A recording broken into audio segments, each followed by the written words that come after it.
Hello, everyone. I am Angelique Jackson, Senior Entertainment Writer at Variety, and I am thrilled to present this panel celebrating impactful women on screen.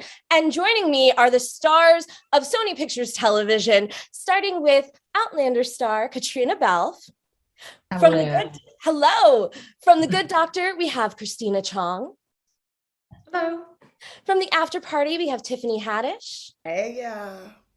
From Wheel of Time, we have Rosamund Pike. Hello. From Better Call Saul, we have Ray Seahorn. Hi. From the Goldbergs, we have Wendy McClendon-Covey.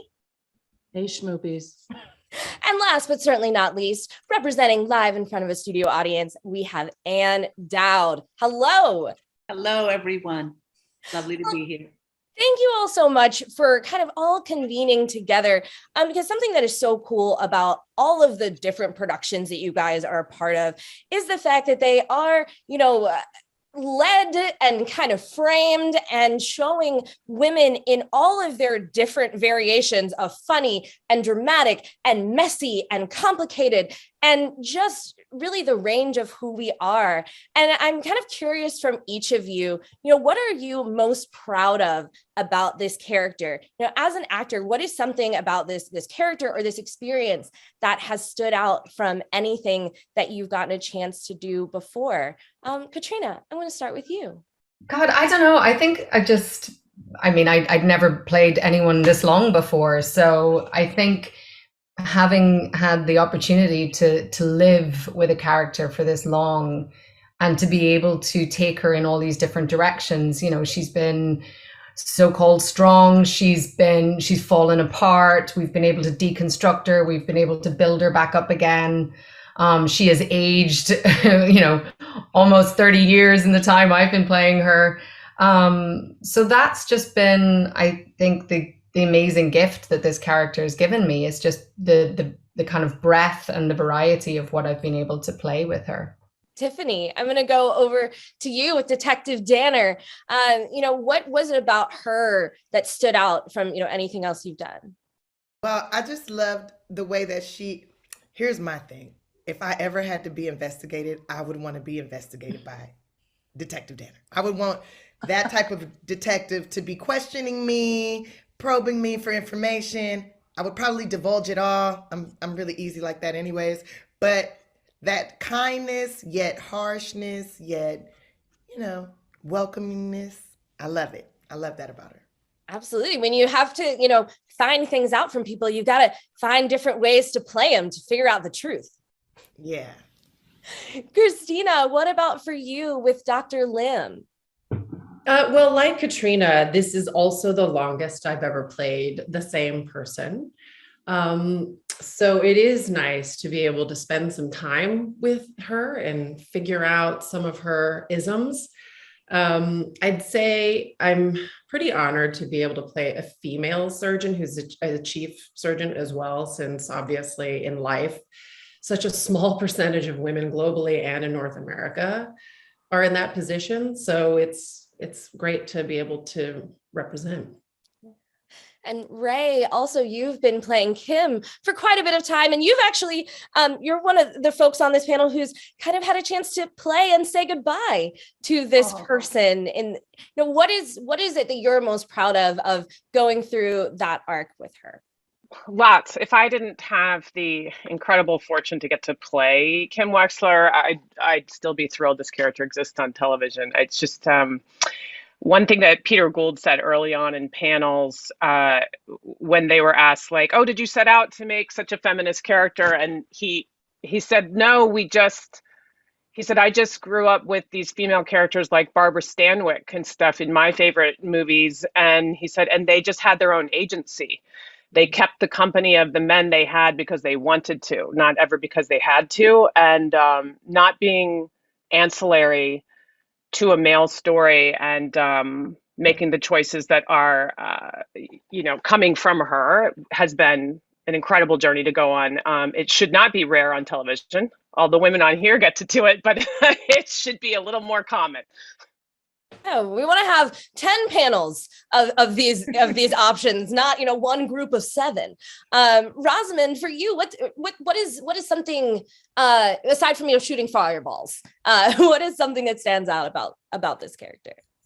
Well, the Wheel of Time, as it was groundbreaking in the genre of fantasy because traditionally fantasy found an audience with men and centered on male characters. And then Robert Jordan in the 90s wrote this series, The Wheel of Time, and put powerful women at the center of his world. He'd been a helicopter pilot gunner in Vietnam. And I think he wrote The Wheel of Time first as a kind of therapeutic exercise to kind of deal with all the trauma that he'd seen. And he created this world where there are 2 halves of a power, where where we meet the characters, the women still have the ability to use the power, and the male half of it has been corrupted. It's as though men have kind of exceeded the kind of ethics of what they were given, and their half is now corrupted and too dangerous to use. And I feel it's all kind of linked to what he experienced. I don't know that because he's not allowed to tell me, but that's what I sense reading the books. And I think, fantasy has never been a genre that's lured me or particularly interested me. And then I discovered The Wheel of Time, and it's completely fascinating. And I realized that, there's this amazing opportunity to explore interpersonal relationships deeply and more interestingly because of the stakes of outside of our world. So, for instance, I create this with Maureen Sedai. She's this character who has a warder, which is an incredibly close relationship with a man, but it's not sexual. It's a deep bond of loyalty, trust, and they actually feel on a cellular level what one another feels. So it's a super interesting thing to explore. So if he feels hunger or shame, or I feel it too, and vice versa. And it's it's the most interesting male-female relationship I've ever put on screen. So there's a lot I could carry on. But girl, that sounds like my real life. Wendy, let me ask you. I mean, this has been, you guys are heading into season 10. Is it right that this is going to be the longest running live action network comedy? Oh, it's the longest running currently on the air. I think so. Yeah. And I am not a mother in real life. I am grateful for this job that has made me seem like I have any maternal instincts whatsoever, because I don't. And playing this for as many seasons as I have, I now understand what my poor mother went through. And I have such respect for mothers everywhere. And now I get why the emotional manipulation is so important to them, because your mom loves you and she wants to be right. And she's going to act first and apologize later to keep you safe. Okay. What a blast it's been, but thank God I get to, leave it at the end of the day and not really be worrying that much. You know what I mean? Yes. I don't know how moms do it. I don't know how parents do it, but yeah, it's been the biggest blessing of my life. And I'm just grateful every day for this job. I mean, I again commend all of you. And also, Caitriona, you were mothering, it was a baby inside of you, while filming shootout scenes. So it is complex being a mother, especially a mother in this industry as well. Yeah, definitely. That was, I'm sure some of the other women have gone through this, but shooting an entire season while pregnant was, it was in one way it was amazing, because we were in lockdown. So otherwise I would have been trapped in my apartment and not seen anybody. And it was kind of a nice, safe way to be able to go and be part of this beautiful community that we have, on set. But yeah, running around, shooting guns, screaming, crying, all of those things, you're just I hope this child knows I'm pretending, because otherwise it's going to be what the hell am I being born into? But yeah, we got through it. Again, sounds like my neighborhood. Go ahead. Well, and please know I did not forget about you. You pulled off a truly incredible feat here in portraying Mrs. Garrett in both the Facts of Life and Different Strokes episodes for live in front of a studio audience. What are you most proud of about, embodying this character that the great Charlotte Rae played? Getting through it. I don't know when I've ever been more terrified in my life. So my task was simply, the prayers to Charlotte. Honey, can you let me in here? And tell me what to do. She was pretty generous. So it was just a whole nother way in, and then the first read through, I'm to my right. This is Different Strokes. First day, to my right is Snoop Dogg. So try to stay calm. I just thought, is Snoop Dogg next to me? And then the left is Damon Wayans. What? And Kevin Hart. What's going on? And then John Lithgow. And then you look over, there's Norman Lear. At what point do you not flee the room?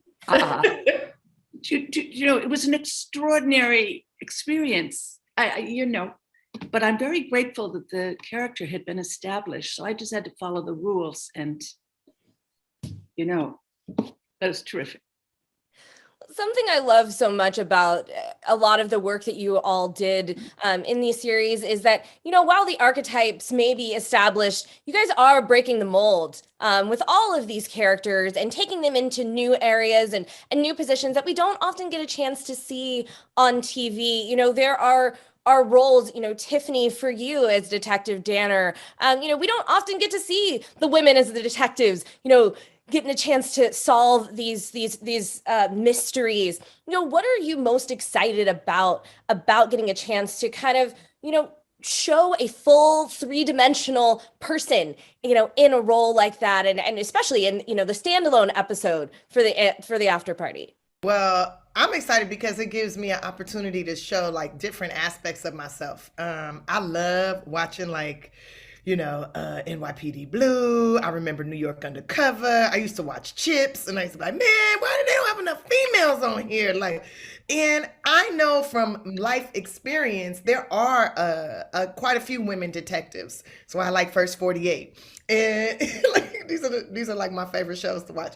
And I know from my personal experience that they're not all super mean or evil people. They're regular people just like me and you. They just want to get down to the truth. And that's what I'm most excited about, being able to show the truth. That's where I live most of the time, is in the truth. Some people don't appreciate it. I don't care. I'm doing my job. God sent me here to live my truth and to show other people's truths. And that's what I'm here for, and bring joy in the process. And I think a real detective does bring a sense of joy, maybe not to the person that committed the crime, but to the people who have been victimized by the crime, and getting that vindication. And if you can do it in a joyful way, I think that's amazing. It's already a bad situation when it's a crime that's happened. So it's already a lot of hurt going on. So if you can help with the healing, I'm a firm believer, if you can't laugh at something, you'll never heal from it. If you can't find the funny in it, you'll never heal.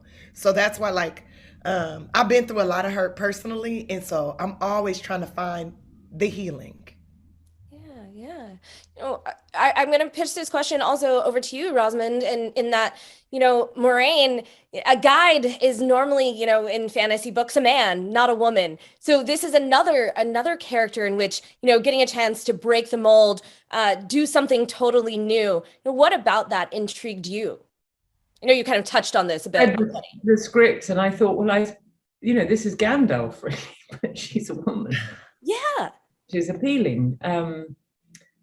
I think the guide has got to have a mystery, and I like characters where you don't know where you stand with them. And I think it's important, characters can be admired but not liked, or, can be fun to watch and not liked. And yet what she can do is admirable. But I think I'm always pushing the writers to, I ask them for stuff where, you'll feel ambivalent about what she says, especially now we've just finished season 2. Because I think anyone with a cause, and Moraine has a cause, you've got to see a bit of the zealot in them. That's where the interest lies, when you can see someone committed so wholeheartedly to something that you can admire the commitment and the conviction, but also it's on the edge. That's where things lie that are interesting to me. So I think she starts off like a kind of Gandalf character, and then maybe becomes more ambivalent. You have a more ambivalent view of her than you would of Gandalf, I suppose. But yeah, I mean, it's amazing that Robert Jordan wrote this in the 90s. I think it's very interesting that he wrote this work that puts women so strongly at the center of it. He was obviously trying to work through a lot, and I'm grateful for it. Well, can we also talk about your role as a producer? We've got a bunch of producers on the panel as well. Wendy, Caitriona, you also, are active behind the scenes. What has been the kind of greatest and this is to all of you, what has been the greatest achievement in terms of being able to shape these characters and to shape the narrative that these shows bring forward? Rosamund, I'll start with you and pitch over to Caitriona and Wendy next. As producer, you mean? Well, yeah. I think it's really nice for the cast. We've got a really young cast, and I think it's really nice for them to feel that there's a voice on the producing side who gets where they're coming from, and I remember being 22 on a set and everybody thinking that I was very put together and seemed very confident, and I wasn't at all. And I keep reminding myself that these, young, particularly the girls, but the boys too, they seem so cool and together. And I know from the experience that they won't feel like that inside all the time. And so I make a point of checking in and finding them and finding out what's worrying them. And there always is something, always. Or they feel that they're not getting some attention, or they feel that they're not getting enough support. They're actors. Yeah, and I think it's really, that's really nice. And I mean, there've been other things like, being involved with some casting on a personal level, from a career in this business. And then, I see great actresses come in for parts, and I'm really excited to see a tape. And it's just so clear. You're like, oh, you're just not the character. And I know that's what people have told all of us all our lives. You're not right. And it's so clear, and it's just so, you can do a brilliant audition and you're just not the character. I think that's really nice to be able to share with other actors that we've all heard, all our lives. And yeah, so that side. Yeah, it's real feedback, but coming from a good place. Yes, it's simple. It's the fact that you can't make it better because there's something essential that's not there, whatever. So, then you find other roles. And I think that, the Wheel of Time has 3,000 characters in the book. So, very often somebody who does something brilliant in an audition who's not right for this, they'll find a part later on. How about the wonderful times when we haven't been right, but someone gave us a chance anyway, and we steered the course differently, and wasn't it great? Mm-hmm. That's where the fun kind of explodes, doesn't it? Hallelujah, girl. Preach. Wendy, what about for you and your kind of producing journey? What is something that you're particularly proud of or have learned getting a chance to be behind the scenes too? To Rosamund's point, I like to weigh in on the casting, and I like to make sure that when people come to the set, it's the best set they've ever been on. So nice. And because, we've given a lot of people their first jobs, like some under fives or day players or stuff like that. And I know how awful it is to be the new person on set. It's like, when you're an actor, you have your first day of school over and over and over again. And I never want anyone to come to the set and feel terrified all day. I want them to feel welcome. I want them to feel part of the family. And I feel like every one of our actors and every one of our crew members has been really good about welcoming people like that. And to me, when I hear people say that they've had a good time and that we have one of the happiest sets in television, and that's just something I made up. But it's but we will be putting it on a billboard. Like to spread. But no, it's one of the biggest compliments that you can hear. It's like, okay, good. Made someone feel secure, and I love that. Yeah. Caitriona, what about for you? A little bit of, of what everyone said already. I mean, I think setting the tone is super important. Being that advocate for everyone else. I think when we have production meetings up until the point where Sam and I became producers, every single department was represented except for actors. And I think it's always been that to me has been crazy because we're a department and it's such a collaborative experience, everybody. And for some reason, I think productions have this fear of giving actors information or telling them stuff because they think they can't handle it. And I find it the exact opposite. I think when you understand why productions make decisions, actors generally, it releases so much anxiety because the anxiety is brought by not knowing anything and having these like decisions sort of thrown on you at the last minute.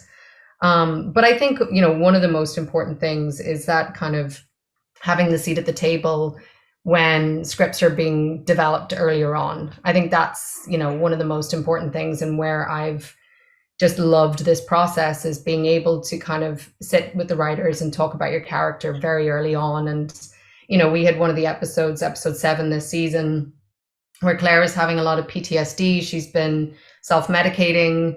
And, I worked super close with the writers very early on about just finding the right way to express her innermost thoughts. And it was so funny because the writer had this whole other idea of what Claire's deepest, darkest fears were. And I was like, but that's not what she thinks about herself. So, it's been able to sort of have those conversations early on. And I think it's been such a great thing that we've had that sort of access and being able to put that input in as well. And Ray, you stepped behind the camera this season, took the reins in a different way, directing one of the episodes of this final season, episode 4. And was this the first time that a cast member directed one of the episodes? Yeah, in Breaking Bad, Bryan Cranston directed, but in Better Call Saul, yes. And then last night's was Giancarlo Esposito. And we have had a lot of writers direct and some producers, but on our show. But I was the first cast member.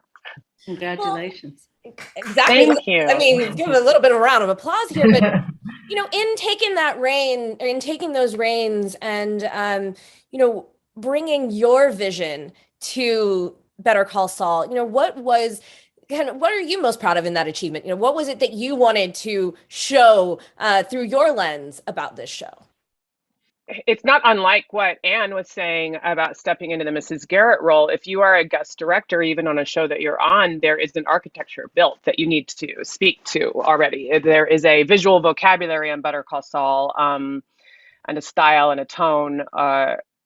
But then they do want you, like stepping into a role that's been done before, they do want you to also shine and bring some uniqueness of your own vision and point of view. It was incredible when I wasn't pooping my pants. Basically, it was like super, super scary.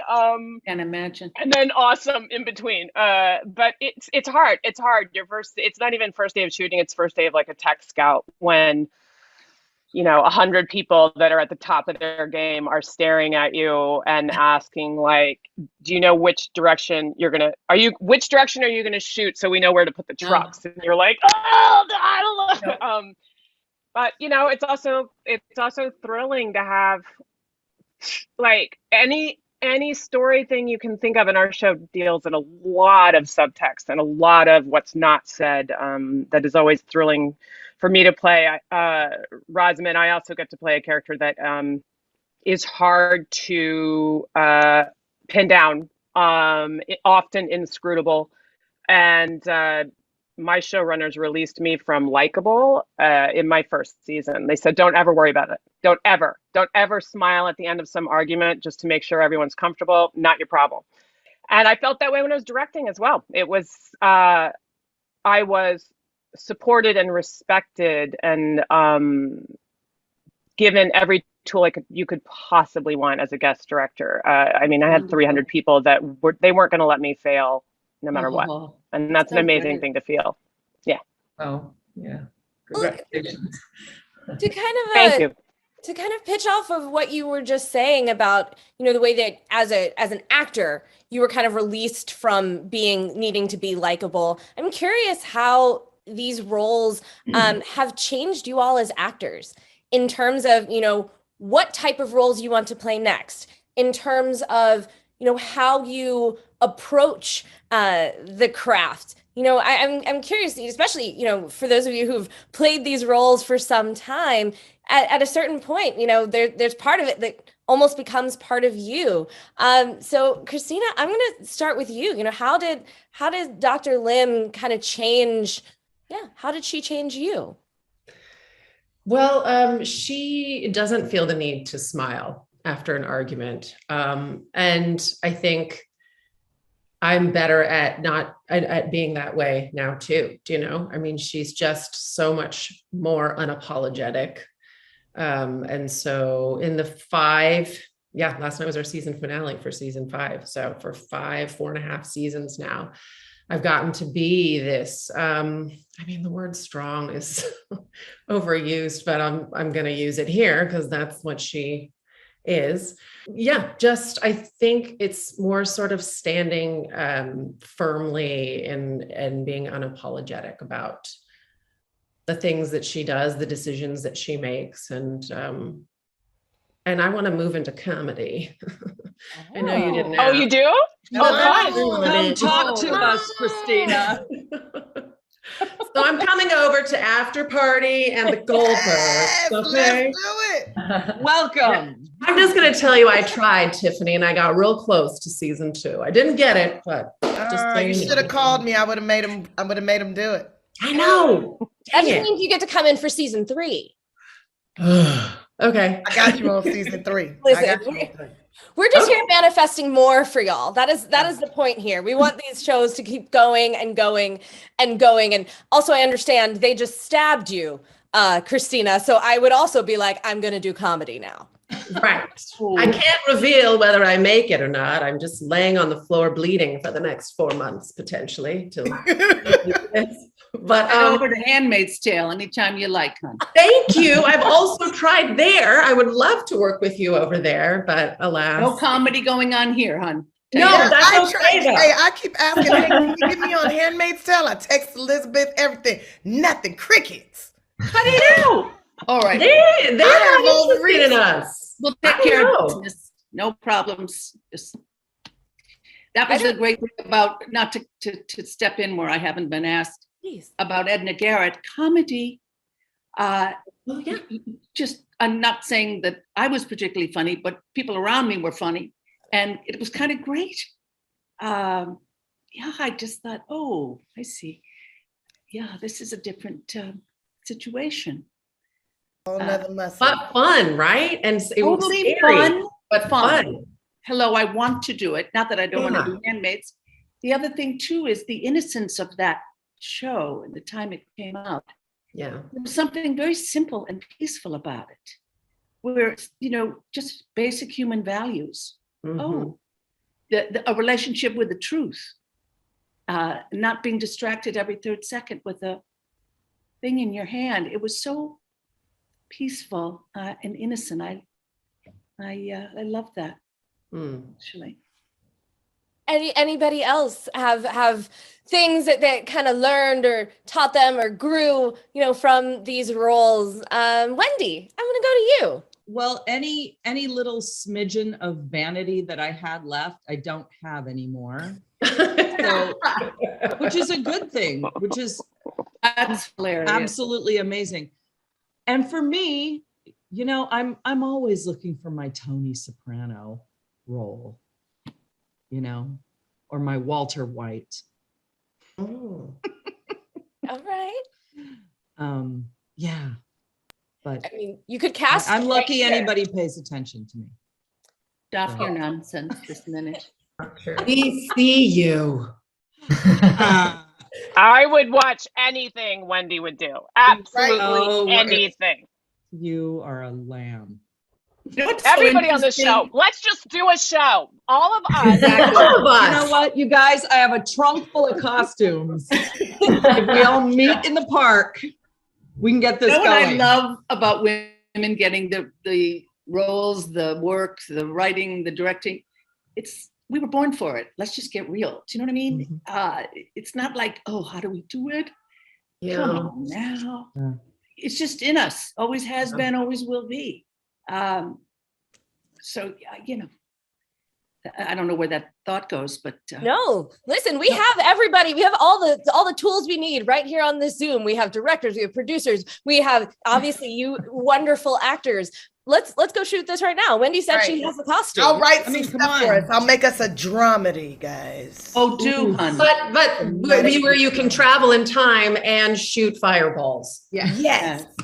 Yes. Which, by the way, I love fantasy. Like, I love it. Me too. I know, it's like loads of amazing female characters on the Wheel of Time, and there's just more and more. There you go. Yeah. Also, Rosamund, don't think we didn't hear you. Yeah. We heard you say there was 3,000 roles in it. Yeah, we heard that. My ears. We're coming for that ass, Rosamund. We coming. We all heard that. We all want your side job. But this is a troop for season 3. But there's just the variety of women, I think, which they don't actually come into book 1, but our showrunner wanted, it's such an integral part of the Wheel of Time, he wanted to put it in, you know, in episode 6 of season 1, where you go into this place where all the Aes Sedai, the women with the power, train, you know, all variety of women, all ages, every type of strong or and power looks very different for every woman. Some of them seem, you know, terribly homely and not, you know, our conventional concept of power. And it's also good to kind of blast those prejudices apart too. You know, that when you do have what that strength looks is so many different colors and shapes and energies and all that. And the actual use of the power. I mean, I think one of the things is. But I like to come in. I come in as a character that controls people's happiness and can take away their happiness. I can give it to you, or I can take it away. Nothing brings you joy no more. What would the world be like if women were in charge? Something called compulsion. Maybe it's that your character would be strong in compulsion, compelling people to do what you want them to do. I don't know. No. Just when they come around me, they could be happy. I bring happiness. But if they mess up on something, I take all that away. Nothing brings them joy. Nothing feels good. That sounds like a wife. Well, ladies, now that we have plans for all of the new seasons of your show, quite frankly, you know, Ray, I know Better Call Saul is ending, but we're just going to have to do a spinoff with Kim so we can continue to have more of her as well. But thank you guys all so much for bringing your unique perspectives to these parts and to this conversation. It's so fun to get women together, even though it's unfortunately virtually, to talk about, you know, being amazing on screen. So thank you guys all for joining us. Wow. Thank you, the audience, for listening. Much respect for all of you, honestly.